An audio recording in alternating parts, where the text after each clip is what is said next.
Good evening बच्चों। आज हम अध्याय 2 बहुपद का अध्ययन करेंगे, जिसमें पहले आएंगी चर राशियाँ। तो चर राशियाँ किसे कहते हैं? वह राशियाँ जिनका मान परिवर्तित होता रहता है, परिवर्तित होता रहता है, चर राशियाँ कहलाती हैं। चर राशियाँ कहलाती हैं। अब इसका उदाहरण आप ले सकते हैं। कक्षा में, किसी भी कक्षा में अनुपस्थित, कक्षा में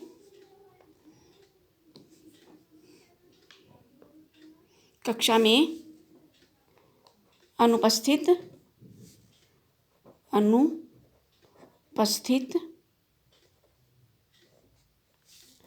विद्यार्थियों की संख्या, कक्षा में अनुपस्थित विद्यार्थियों की संख्या। अब कैसे हुई ये 84?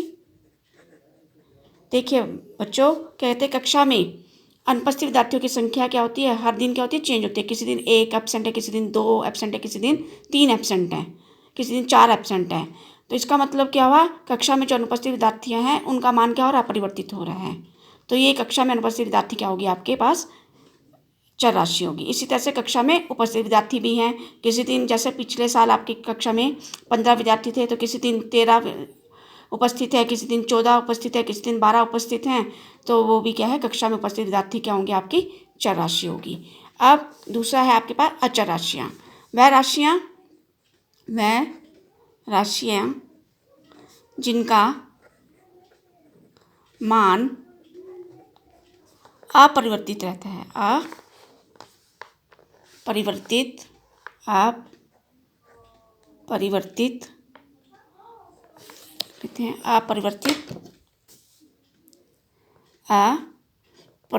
अपरिवर्तित मीन्स चेंज नहीं हो रहा है, अपरिवर्तित रहता है। ऐसी राशियों को हम क्या कहते हैं? अचर राशियाँ कहलाती हैं।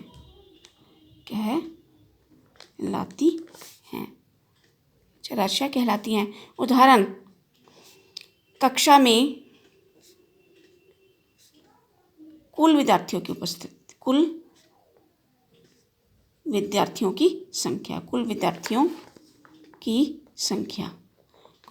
की संख्या। तो ये आपके पास क्या होगा? कक्षा में कुल विद्यार्थियों की संख्या जो है आपके पास, ये क्या है? ये पूरे साल भर क्या रहती है? एक जैसी आती है। जैसे पिछले साल आपकी कक्षा 8 में 15 बच्चे थे, तो पहले दिन भी 15 थे, दूसरे दिन भी, या 61वें और 62वें दिन भी क्या थे? आपके 15 ही बच्चे थे। तो वो क्या थे? चेंज नहीं हो रहे थे, बदल नहीं रहे थे। कक्षा में कुल विद्यार्थियों की संख्या क्या थी? हमेशा एक जैसी थी। तो ये कक्षा में कुल विद्यार्थियों की संख्या आपकी क्या होगी? अचर राशि होगी। अब आगे आपके पास बीजीय व्यंजक। अब बीजीय व्यंजक किसे कहते हैं? जब चर व अचर राशियों के साथ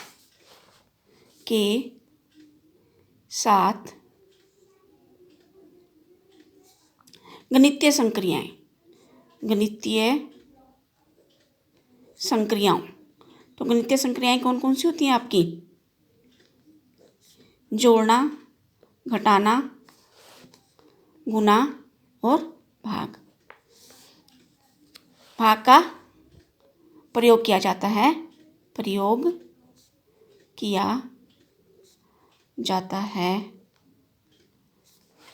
तो बीजीय व्यंजक बनते हैं।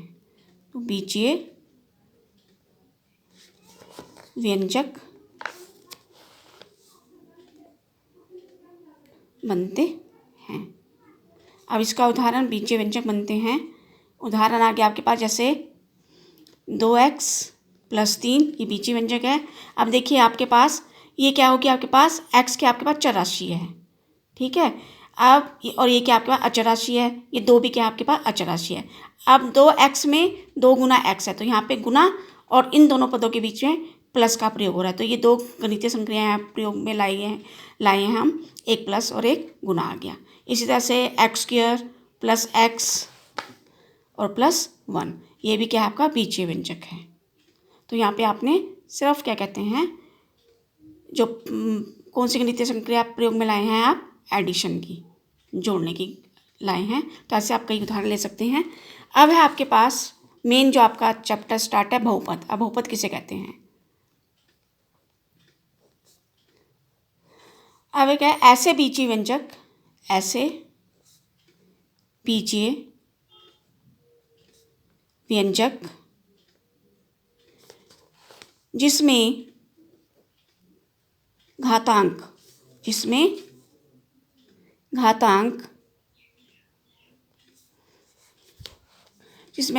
घटते या बढ़ते क्रम में हो, और घटते क्रम में हो और घातांक सॉरी यहाँ पे आएगा बिंदी, घातांक पूर्ण संख्या हो,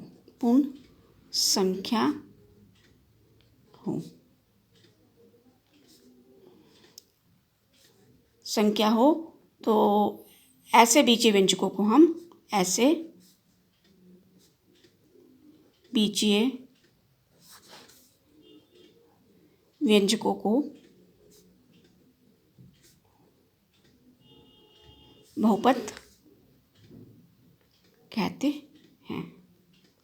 क्या है? ऐसे बीजीय व्यंजक जिसमें आपके जो घातांक हैं घटते या बढ़ते क्रम में हो, और घातांक क्या होनी चाहिए आपकी, पूर्ण संख्या होनी चाहिए।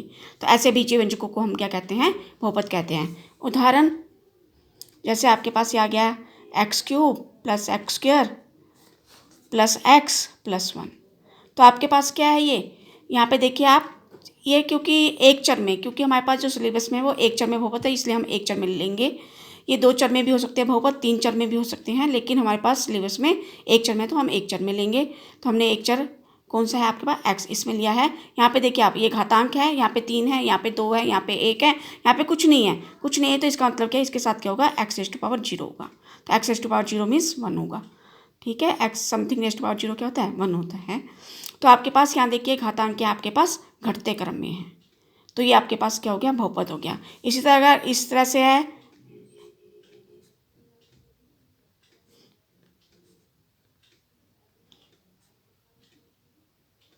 यहाँ पे मैंने 1 ले लिया, तो ये भी आपके पास बहुपद है। तो यहाँ पे देखिए, यहाँ पे x⁻0 होगा, यहाँ पे 1 2 3, यहाँ पे घातांक क्या है, बढ़ते क्रम में है। तो ये दोनों मैंने बता दिया, ये घटते क्रम में है और ये क्या है, बढ़ते क्रम में है। तो ये क्या है, बहुपद के उदाहरण हैं। अब आपके पास पदों के आधार पर बहुपद का वर्गीकरण है ना। अब पदों के आधार पर और बहुपद में जितने पद होंगे उसके आधार पर क्या है, वर्गीकरण।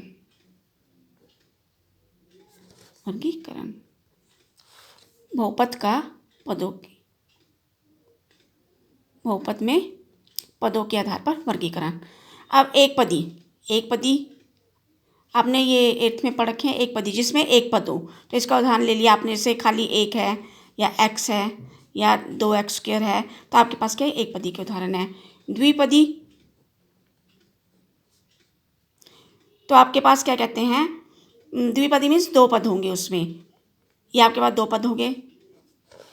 फिर दूसरा उदाहरण ले लिया आपने, ये क्या कहते हैं, इसमें भी 2 पद हैं आपके पास, 2x + 3, तो 2 पद हैं, तो ये द्विपदी होगी। इसी तरह त्रिपद, 3 पद होंगे आपके पास, जैसे x² + 2x + 1, इसमें 3 पद हो गए, त्रिपद। इसी तरह से चतुर्पद,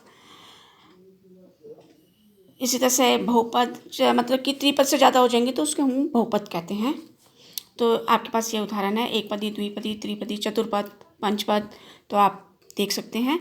अब आपके पास एक क्वेश्चन आता है कि बहुपद दिया गया बहुपद है या नहीं। जैसे मैंने एक ले लिया, ये उदाहरण ले लिया, दिया गया व्यंजक बहुपद है या नहीं। जैसे मैंने ये ले लिया y + 1/y, क्या ये बहुपद है या नहीं। तो इसको हम सबसे पहले लिखेंगे y² ले लिया, इसको y² + 1/y, तो ये आ जाएगा y² + 1/y को क्या लिखते हैं, y⁻⁴ क्या आ जाएगा -1। अब यहाँ पे देखिए बहुपद की जो डेफिनेशन मैंने बताई है, इसमें घातांक क्या होने चाहिए आपके, घटते या बढ़ते क्रम में होनी चाहिए, और घातांक क्या होनी चाहिए आपका, पूर्ण संख्या होनी चाहिए। तो पूर्ण संख्या में 0 1 2 3 4 ये होना चाहिए आपके पास। देखिए आप यहाँ पे जो घातांक है ये आपके पास क्या आ गया, ऋणात्मक आ गया, घातांक क्या आ गया, ऋणात्मक आ गया, इसलिए क्या है आपका बहुपद नहीं है। तो यहाँ लिखेंगे इसका आंसर क्या आ जाएगा, क्योंकि इसका लिखेंगे घातांक, ये ताकि ऊपर आएगा, घातांक पूर्ण संख्या नहीं है, इसलिए दिया गया व्यंजक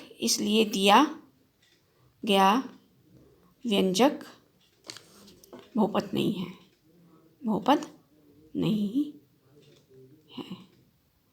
इसी तरह से एक और ले लेते हैं,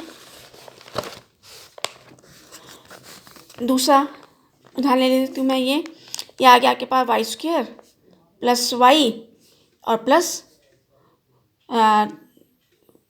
2√y, ये आपके पास ये व्यंजक दे रखा है, आपने बताना है कि ये बहुपद है या नहीं। अब यहाँ पे देखिए इसे लिखेंगे हम y² + y + 2 √y का मतलब क्या है, y⁻1/2। स्क्वायर रूट का मतलब क्या होता है, घात क्या है आपकी 1/2 है, 1/2 है। तो अब देखिए यहाँ पे घातांक क्या है, यहाँ पे 2 हो गया, यहाँ पे 1 हो गया, 1/2। जो 1/2 है वो आपकी पूर्ण संख्या नहीं है, तो इसलिए ये क्या होगा आपका बहुपद नहीं है। यहाँ पे लिखेंगे क्योंकि दिए गए व्यंजक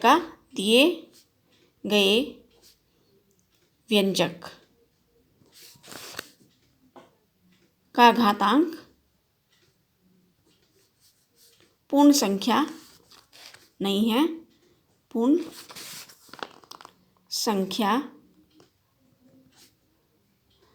है, इसलिए दिया गया बहुपद आपका क्या कहते हैं, दिया गया व्यंजक बहुपद नहीं है। आपको समझ में आ जाना चाहिए कि बहुपद है या नहीं है। तो आपके पास घातांक क्या होना चाहिए, पूर्ण संख्या में होनी चाहिए, घातांक क्या होना चाहिए, एक पूर्ण संख्या होनी चाहिए। अगर पूर्ण संख्या नहीं है तो दिया गया व्यंजक आपका बहुपद नहीं होगा। फिर आपके पास है, अब है बहुपद की घात। अब नेक्स्ट है बहुपद की घात। अब बहुपद की घात किसे कहते हैं, बहुपद में चर की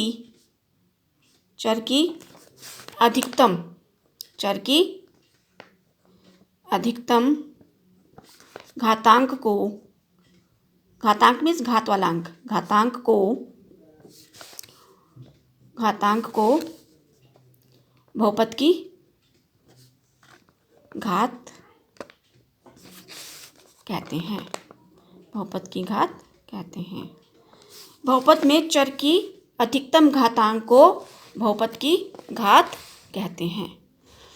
तो जैसे आपके पास उदाहरण ले लिया मैंने,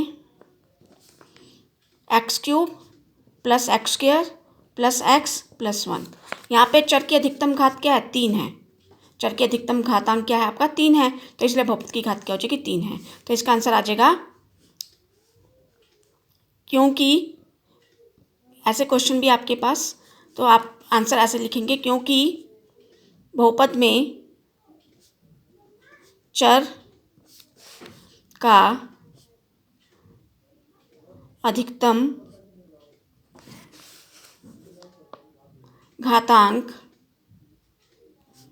3 है, 3 है, इसलिए बहुपद की घात आपकी क्या हो जाएगी? 3 हो जाएगी।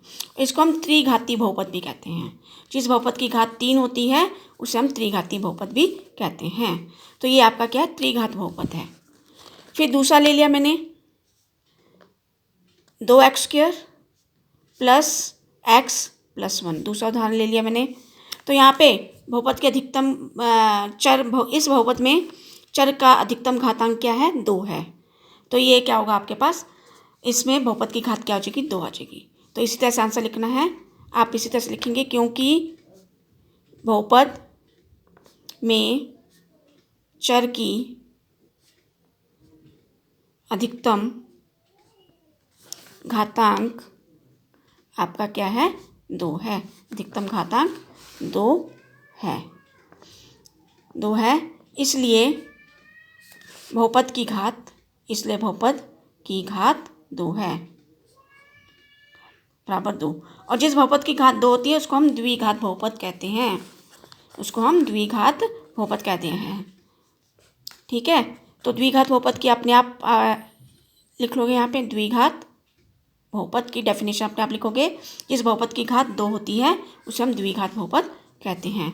तीसरा आपके पास x प्लस 1 है। आपके पास ये दे रखा है, आपके पास बहुपद दे रखा है x प्लस 1।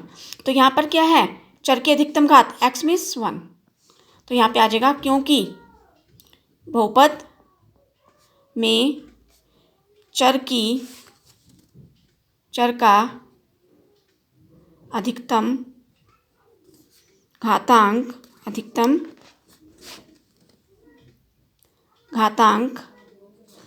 1 है। अधिकतम घात क्या है? 1 है। इसलिए बहुपद की घात कितनी आ जाएगी आपके पास? 1। तो ऐसे बहुपद को हम क्या कहते हैं? रैखिक बहुपद। तो इसकी डेफिनेशन अपने आप लिखेंगे। ऐसा बहुपद जिसकी घात 1 हो उसे हम रैखिक बहुपद कहते हैं। अब है आपके पास शून्य बहुपद का देती हूँ उदाहरण। जैसे आपके पास 2 लिखा हुआ है, खाली 2 है, तो इसका मतलब क्या होगा? इसका मतलब है 2 × x⁻0 something ⁻0 is equal to 1। कोई भी चर ले सकते हैं, y⁻0 ले सकते हैं, t⁻0 ले सकते हैं, कोई भी चर का प्रयोग कर सकते हैं हम। तो 2 × x⁻0 लिखेंगे आप इसको। तो ये क्या है आपके पास? तो यहाँ पे आ जाएगी बहुपद की घात कितनी आ जाएगी? 0 है। तो यहाँ पे लिखेंगे, क्योंकि बहुपद में चर का अधिकतम घातांक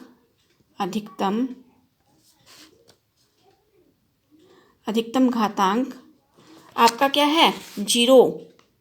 0 है।